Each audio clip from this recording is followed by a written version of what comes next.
Hello viewers, technique easy এডুকেশনের পক্ষ থেকে তোমাদেরকে জানাই আন্তরিক শুভেচ্ছা এবং অভিনন্দন। আজকে আমরা নবম দশম শ্রেণীর রসায়ন বইয়ের কিছু এমসিকিউ সলভ করব।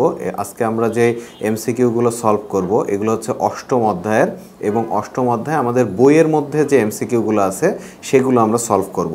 তো প্রথমে তোমরা এখানে দেখতে পাচ্ছ লেখা আছে যে বিদ্যুৎ পরিবহনের কৌশলের উপরে ভিত্তি করে পরিবাহী কত প্রকার। অপশনে আছে 1, 2, 3, 4।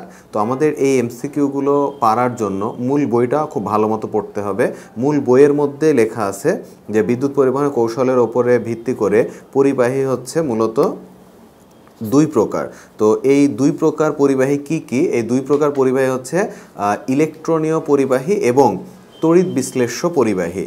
তাহলে আমরা যদি মূল বইটা আমাদের পড়া থাকে তাহলে আমরা এই কোশ্চেনের অ্যান্সার করতে পারবো। এখানে দেখো 2 নম্বর এবং 3 নম্বর প্রশ্নের উত্তরটা চিত্রের আলোকে 2 নম্বর এবং 3 নম্বর প্রশ্নের উত্তর দিতে হবে। তো 2 নম্বর কোশ্চেনটা কি বলতেছে যে উদ্দীপকের প্রক্রিয়া লোহার, এখানে অপশন আছে কি ক নাম্বার পরিমাণ বৃদ্ধি করে, খ নাম্বার ক্ষয়রোধ করে, গ নম্বরে বলছে দৃঢ়তা বৃদ্ধি করে, আর ঘ নম্বরে বলছে বিশুদ্ধতা বৃদ্ধি করে। তো এখানে দেখো আমাদের চিত্রটা দেয়া আছে। তো এখানে চিত্রের মধ্যে কি দেয়া আছে দেখো, এখানে ব্যাটারি আছে, এখানে লেখা আছে যে নিকেল, অর্থাৎ এই যে তড়িৎদ্বারটা, এই তড়িৎদ্বারটা হচ্ছে নিকেল তড়িৎদ্বার। এখানে যে তড়িৎদ্বারটা আছে এটা হচ্ছে তোমার লোহার তড়িৎদ্বার, এবং দ্রবণের মধ্যে আমরা দেখতে পাচ্ছি সালফেট আয়ন আছে এবং নিকেল আয়ন আছে। তো তার মানে এখান থেকে আমরা বুঝতে পারতেছি যে এই যে লোহার যে দণ্ডটা আছে এই দণ্ডটার ওপরে নিকেলের প্রলেপ দেয়া হচ্ছে। তো লোহার পাতের ওপরে বা লোহার দণ্ডের ওপরে নিকেলের প্রলেপ কেন দেয়া হয়? নিকেলের প্রলেপ দেয়া হয় ক্ষয় রোধ করার জন্য। আমরা জানি যে লোহা যদি তোমার মুক্ত বাতাসে ফেলে রাখা হয় তাহলে সেই লোহায় কি হয়, মরিচা পড়ে যায়।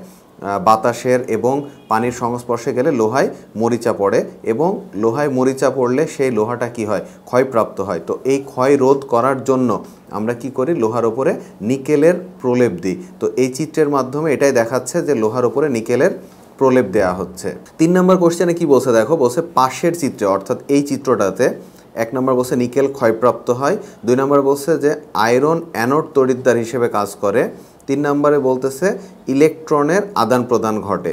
তো এখানে তোমার সঠিক অ্যান্সার হচ্ছে 1 এবং 3, অর্থাৎ এখানে অ্যান্সার হচ্ছে গ। তো কেন এটা সঠিক অ্যান্সার দেখো, নিকেল ক্ষয়প্রাপ্ত কেন হবে, কারণ এই যে দণ্ডটা, এই দণ্ডটা হচ্ছে নিকেল দণ্ড, এই দণ্ড থেকে নিকেল যে কি হবে, এই যে লোহার যে দণ্ড এই দণ্ডের উপরে জমা হবে। তার মানে কি নিকেল ক্ষয়প্রাপ্ত হয়। এখানে নিকেলটা যেহেতু লোহার উপরে যে জমা হবে, আস্তে আস্তে নিকেলের যে দণ্ডটা আছে এই দণ্ডটা ক্ষয়প্রাপ্ত হতে থাকবে।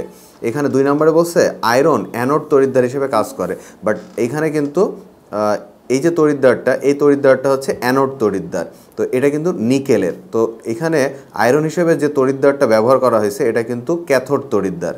3 নম্বরে কী বলছে, ইলেকট্রনের আদান প্রদান ঘটে। ডেফিনেটলি এখানে ইলেকট্রনের আদান প্রদান ঘটতেছে।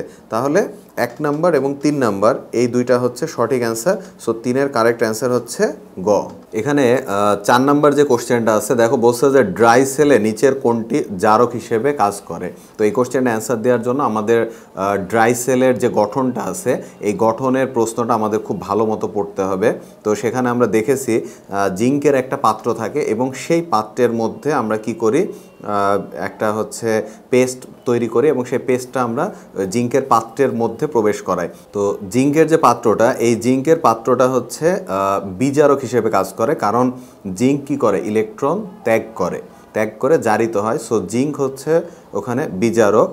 আর ম্যাঙ্গানিজ ডাইঅক্সাইড, এই ম্যাঙ্গানিজ ডাইঅক্সাইড হচ্ছে ড্রাই সেলে জারক হিসেবে কাজ করে। 5 নম্বরে যে কোশ্চেনটা আছে দেখো, বলতেছে যে তড়িৎ বিশ্লেষণের মাধ্যমে কোনো ধাতুর ওপর অন্য ধাতুর প্রলেপ দেয়াকে কি বলা হয়। তো এখানে তড়িৎ বিশ্লেষণের মাধ্যমে কোনো ধাতুর ওপর অন্য ধাতুর প্রলেপ দেয়াকে বলা হয় ইলেকট্রোপ্লেটিং। বেসিক্যালি এটাই হচ্ছে ইলেকট্রোপ্লেটিংয়ের সংজ্ঞা। এই সংজ্ঞাটা কিন্তু শুধু যে এমসিকিউ এর জন্য ইম্পর্টেন্ট তা না, এই তোমার হচ্ছে সংজ্ঞাটা তোমার শর্ট কোশ্চেন হিসেবে, অর্থাৎ ইলেকট্রোপ্লেটিংয়ের সংজ্ঞা হিসেবেও কিন্তু সৃজনশীলের মধ্যে আসতে পারে। ভেরি ভেরি ইম্পর্টেন্ট একটা সংজ্ঞা এটা। এখানে 6 নম্বরে যেই এমসিকিউটা আছে দেখো, বলতেছে যে নিউক্লিয় বিক্রিয়ার সময় নিউক্লিয়াসকে আঘাত করা হয় সাধারণত কোনটি দ্বারা। তো এখানে অপশন আছে প্রোটন, ইলেকট্রন, পজিট্রন এবং নিউট্রন।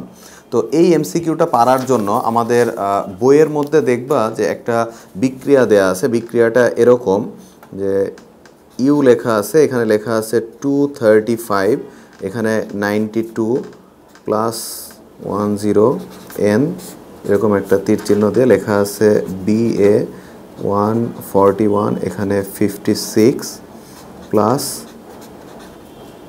9236 প্লাস 310 n প্লাস লেখা আছে যে প্রচুর শক্তি। তো এরকমই একটা বিক্রিয়া দেখবা যে বইয়ের মধ্যে লেখা আছে। তো এখানে ইউ দ্বারা কি বোঝাচ্ছে? ইউ দ্বারা বোঝাচ্ছে হচ্ছে ইউরেনিয়াম। এটাকে এই যে এন দ্বারা আঘাত করা হয়েছে, এই এন মানে হচ্ছে নিউট্রন। তো বেসিক্যালি এই বিক্রিয়াটার উপরে বেস করেই কিন্তু আমাদের এই যে এমসিকিউটা এটা বলছে যে নিউক্লিয় বিক্রিয়ার সময় নিউক্লিয়াসকে আঘাত করা হয় সাধারণত কোনটি দ্বারা? তো এখানে অ্যান্সার হবে হচ্ছে নিউট্রন। ওই যে বিক্রিয়াটা দেখাইলাম ওই বিক্রিয়াটাই হচ্ছে এই এমসিকিউটার আর কি মূল অ্যান্সার। তো আশা করি 6 নম্বর এমসিকিউটা তোমরা বুঝতে পেরেছো। এখানে 7 নম্বরে যে কোশ্চেনটা আছে দেখো, বলতেছে যে প্লাটিনাম তড়িৎদ্বার ব্যবহার করে সোডিয়াম ক্লোরাইড জলীয় দ্রবণের তড়িৎ বিশ্লেষণের সময় উৎপন্ন হয়। তো এখানে কি কি উৎপন্ন হয় দেখো, আমরা জানি যে সোডিয়াম ক্লোরাইড জলীয় দ্রবণের তড়িৎ বিশ্লেষণের সময় উৎপন্ন হয় হাইড্রোজেন গ্যাস এবং ক্লোরিন গ্যাস। তাহলে 1 ও 2, তার মানে আমাদের অ্যান্সার হবে হচ্ছে ক, হাইড্রোজেন গ্যাস উৎপন্ন হয় এবং ক্লোরিন গ্যাস উৎপন্ন হয়। তো এই যে 7 নম্বর যে কোশ্চেনটা, এই 7 নম্বর কোশ্চেনটা আমাদের পারার জন্য সোডিয়াম ক্লোরাইড দ্রবণের যে তড়িৎ বিশ্লেষণ, এটা বইয়ের মধ্যে এই প্রশ্নটা আছে যে সোডিয়াম ক্লোরাইডের জলীয় দ্রবণের তড়িৎ বিশ্লেষণ। এরকম আরও অনেকগুলো, যেমন পানির তড়িৎ বিশ্লেষণ আছে, তারপরে তোমার হচ্ছে গ্যালভানিক সেল আছে, ড্রাই সেল আছে। তো এই অধ্যায়ের কিন্তু এগুলো খুবই ইম্পর্টেন্ট কোশ্চেন। তো আশা করি যে তোমরা আমাদের যে তোমার হচ্ছে টেকনিক ইজি এডুকেশন যে চ্যানেল আছে, সেই চ্যানেলে কিন্তু এই ভিডিওগুলো দেয়া আছে। তো তোমরা ওই ভিডিওগুলো যদি সলভ করে তারপরে যদি এই এমসিকিউগুলো পড়ো তাহলে তোমাদের কিন্তু প্রবলেমগুলো সলভ হয়ে যাবে। সো আগামী পর্বে আমরা পরবর্তী অধ্যায়ের এমসিকিউ নিয়ে তোমাদের সামনে উপস্থিত হব। সে পর্যন্ত সবাই ভালো থাকো। আজকের পর্ব এ পর্যন্তই। ধন্যবাদ সবাইকে।